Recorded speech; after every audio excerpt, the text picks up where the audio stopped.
नमस्कार आप सभी लोगों को। आज पॉलिटिकल साइंस विषय में आप लोग पढ़ेंगे सामाजिक समझौता के संबंध में रूसो के क्या विचार हैं।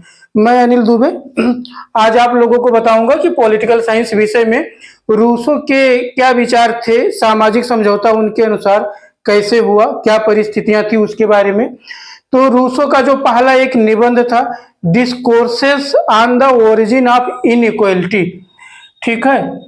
रूसो ने अपने पहले निबंध discourses on the origin of inequality के अंतर्गत ये लिखते हैं कि जो प्रारंभिक अवस्था में मनुष्य प्राकृतिक अवस्था में बहुत सुख शांति के वातावरण में रहता था, बहुत अच्छी सुंदर प्राकृतिक अवस्था का उन्होंने वर्णन किया है। उनका मानना था कि प्राकृतिक अवस्था में जो प्राकृतिक संसाधन होते थे, खाने रहने और सारी प्राकृतिक संसाधन अत्यधिक मात्रा में उपलब्ध थे और मनुष्य की जनसंख्या बहुत कम थी, इसीलिए प्राकृतिक अवस्था में मनुष्य बहुत सुख शांति पूर्ण वातावरण में अपना रहता था। लेकिन उन्होंने बताया कि बाद में जब जनसंख्या में वृद्धि हुई और निजी संपत्ति की उत्पत्ति हुई, उससे समाज में विषमता उत्पन्न हो जाती है। और इसके बाद उन्होंने अपना दूसरा पुस्तक लिखा, सोशल कॉन्ट्रैक्ट थ्योरी।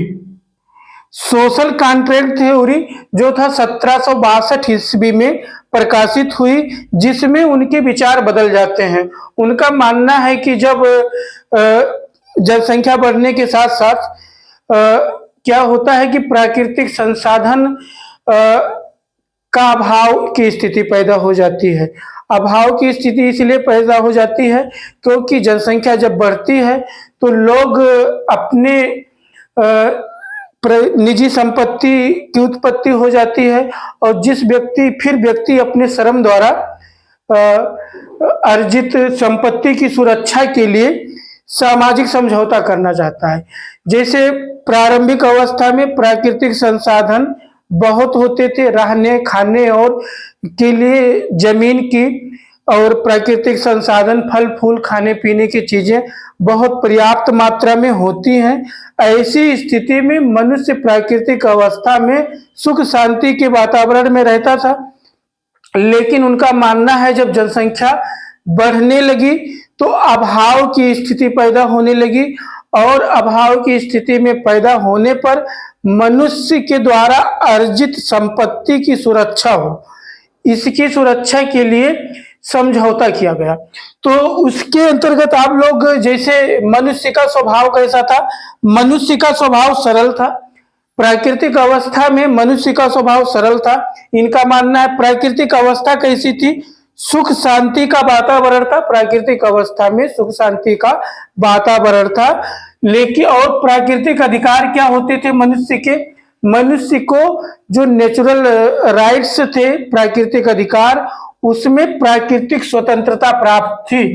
प्राकृतिक स्वतंत्रता, मनुष्य को प्राकृतिक स्वतंत्रता प्राप्त थी, यानी किसी प्रकार का नियम कानून नहीं था। मनुष्य प्राकृतिक रूप से अपना आचरण करता था। और उसके बाद में सामाजिक समझौता क्यों किया गया? सामाजिक समझौता, जब अभाव की जनसंख्या बढ़ती है और अभाव की स्थिति पैदा होती है तो मनुष्य द्वारा जो अर्जित संपत्ति है, खाने पीने के सामान, अपना रहने का जगह, सब लोग जो अपना घेर के रखते हैं और जो खाने पीने का सामान इकट्ठा करते हैं, उसकी सुरक्षा हो। तो क्या होता है, जनसंख्या बढ़ने के साथ सामाजिक अनुबंध का उद्देश्य क्या होता है, पर्पज। जैसे मानव स्वभाव की चर्चा हो गई, प्राकृतिक अवस्था, प्राकृतिक अधिकार, नेचुरल राइट्स क्या थे, नेचुरल राइट्स यानी प्राकृतिक अवस्था में उसके अधिकार क्या थे। तो नेचुरल राइट्स जो प्राकृतिक स्वतंत्रता प्राप्त थी। लेकिन जब जनसंख्या बढ़ने के साथ साथ क्या हुआ, सामाजिक समझौता करने का विचार आया। सामाजिक समझौता किस लिए कि श्रम द्वारा अर्जित संपत्ति की सुरक्षा हो। तो सामाजिक अनुबंध का उद्देश्य क्या था, purpose of the social contract, अभाव की स्थिति पैदा होने पर नागरिक समाज की स्थापना, जिसमें श्रम के द्वारा अर्जित संपत्ति की सुरक्षा प्राप्त हो। तो किस प्रकार का समझौता होता है? इसके अंतर्गत जो सामाजिक समझौता की प्रकृति होगी, सब मनुष्य अपनी अपनी प्राकृतिक स्वतंत्रता का त्याग करेंगे, पूरे समुदाय को सारे अधिकार सौंप देते हैं जहां उन्हें नागरिक स्वतंत्रता प्राप्त होती है। तो सभी व्यक्ति अपने अपने प्राकृतिक स्वतंत्रता का त्याग करेंगे और वह अधिकार सारे समुदाय को सौंप देंगे और समुदाय उन्हें नागरिक स्वतंत्रता प्राप्त करेगी। यानी अब प्रत्येक व्यक्ति की सुरक्षा का जिम्मेदारी किसकी होगी? समाज अब व्यक्ति के अधिकारों की रक्षा करेगी। ये हुआ। और प्रभुसत्ता का स्वरूप क्या होगा? प्रभुसत्ता जो होगी कि वो किस प्रकार की होगी? शक्ति किसके हाथों में होगी? तो पूर्ण होगी, अविभाज्य होगी, अदेय होगी। जो प्रभुसत्ता होगी, शक्ति एब्सोल्यूट, इनडिवाइजिबल, इनएनाइलेबल। ठीक। और उपयुक्त राजनीतिक सिद्धांत क्या है?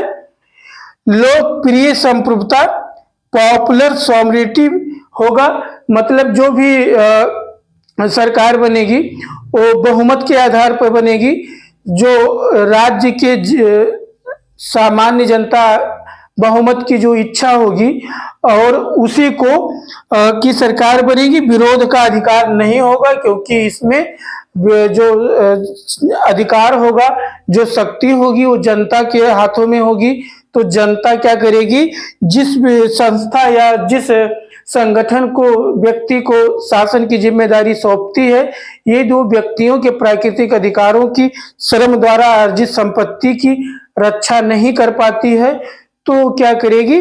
किसी दूसरे व्यक्ति को सत्ता सौंपेगी, किसी दूसरी संस्था को, दूसरे लोगों को चुनकर सरकार जो सत्ता होगी वो दूसरे व्यक्ति की।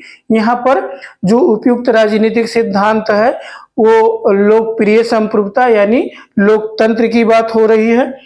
तो इसके अंतर्गत क्या होगा? सामान्य इच्छा के सिद्धांत के आधार पर समझौता होता है।